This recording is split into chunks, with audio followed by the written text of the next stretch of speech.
একদা এক জনমানবহীন মরুভূমির মধ্য দিয়ে যাচ্ছিলেন এক যুবক। তার নাম ছিল আব্দুল্লাহ। দিনের পর দিন তিনি হেঁটে চলেছেন, উদ্দেশ্য জ্ঞান অন্বেষণ। তার সম্বল বলতে ছিল একটি জীর্ণ পোশাক, একটি পানির মশক আর সামান্য কিছু শুকনো রুটি। সূর্য তখন মাথার ওপরে, মরুভূমির বালি যেন আগুন হয়ে উঠেছে। আব্দুল্লাহর শরীর ক্লান্তিতে ভেঙে পড়ছিল। পানির মশক প্রায় খালি, আর রুটির থলেতে অবশিষ্ট ছিল মাত্র এক টুকরো রুটি। তিনি একটি ছোট টিলার ছায়ায় বসে পড়লেন। রুটির টুকরোটি বের করে যখন মুখে দিতে যাবেন, ঠিক তখনই তার চোখ পড়ল দূরে, বালির ওপর শুয়ে থাকা একটি কুকুরের দিকে। কুকুরটি ক্ষুধার্ত এবং তৃষ্ণার্ত অবস্থায় ছটফট করছিল। তার চোখ দুটি ছিল করুণ, যেন সে মৃত্যুর প্রহর গুনছে। আব্দুল্লাহর মনে এক গভীর দয়া জন্ম নিল। তিনি ভাবলেন, এই রুটির টুকরোটি তার জীবনের শেষ সম্বল, কিন্তু এই অসহায় প্রাণীটি হয়তো তার চেয়েও বেশি ক্ষুধার্ত। কোনো দ্বিধা না করে আব্দুল্লাহ রুটির টুকরোটি নিয়ে কুকুরটির কাছে গেলেন। কুকুরটি এতটাই দুর্বল ছিল যে নড়াচড়া করার শক্তিও তার ছিল না। আব্দুল্লাহ রুটিটি ছোট ছোট টুকরো করে কুকুরটির মুখে তুলে দিলেন। কুকুরটি ধীরে ধীরে রুটি খেল এবং কৃতজ্ঞ দৃষ্টিতে আব্দুল্লাহর দিকে তাকালো। এরপর আব্দুল্লাহ তার মশক থেকে সামান্য পানি ঢেলে দিলেন কুকুরটির মুখে। পানি পান করে কুকুরটি যেন কিছুটা প্রাণ ফিরে পেল।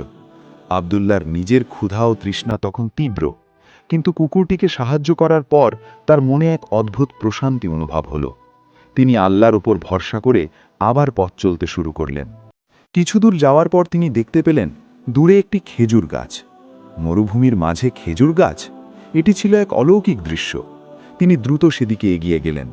খেজুর গাছের নিচে ছিল একটি মিষ্টি পানির ফোয়ারা। আব্দুল্লাহ প্রাণ ভরে পানি পান করলেন এবং তাজা খেজুর খেলেন। তার শরীর ও মন সতেজ হয়ে উঠল। তিনি আল্লাহর শুকরিয়া আদায় করলেন। এরপর তিনি লক্ষ্য করলেন খেজুর গাছের পাশে একটি ছোট কুঁড়ে ঘর। কুঁড়ে ঘরের ভেতরে একজন বৃদ্ধ লোক বসে কোরআন তেলাওয়াত করছেন।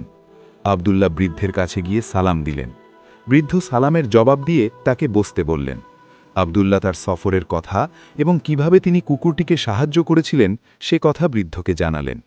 বৃদ্ধ মুচকি হেসে বললেন, হে যুবক, তুমি কি জানো কেন তুমি এই মরুভূমির মাঝে এই খেজুর গাছ আর পানির ফোয়ারা খুঁজে পেলে? আব্দুল্লাহ অবাক হয়ে বললেন, না, আমি জানি না। বৃদ্ধ বললেন, তুমি যখন সেই ক্ষুধার্ত কুকুরটিকে তোমার শেষ রুটি দিয়েছিলে, তখন আল্লাহ তোমার প্রতি সন্তুষ্ট হয়েছিলেন। তোমার সেই দয়ার প্রতিদান হিসেবে আল্লাহ তোমাকে এই নেয়ামত দান করেছেন। আল্লাহ তাআলা বলেন, যে ব্যক্তি এক অনুপরিমাণ ভালো কাজ করবে সে তা দেখতে পাবে। সূরা জিলজাল, আয়াত ৭। তোমার এই দয়া আল্লাহ কবুল করেছেন এবং এর ফলশ্রুতি তিনি তোমাকে এই বিপদ থেকে উদ্ধার করেছেন।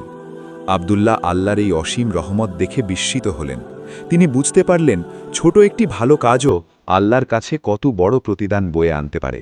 তিনি আল্লাহর শুকরিয়া আদায় করলেন এবং প্রতিজ্ঞা করলেন জীবনের প্রতিটি মুহূর্তে তিনি সৃষ্টির প্রতি দয়াশীল থাকবেন। এই ঘটনা আব্দুল্লাহর জীবনে এক নতুন দিগন্ত উন্মোচন করল এবং তিনি আরও বেশি বিনয়ী ও কৃতজ্ঞ হয়ে উঠলেন।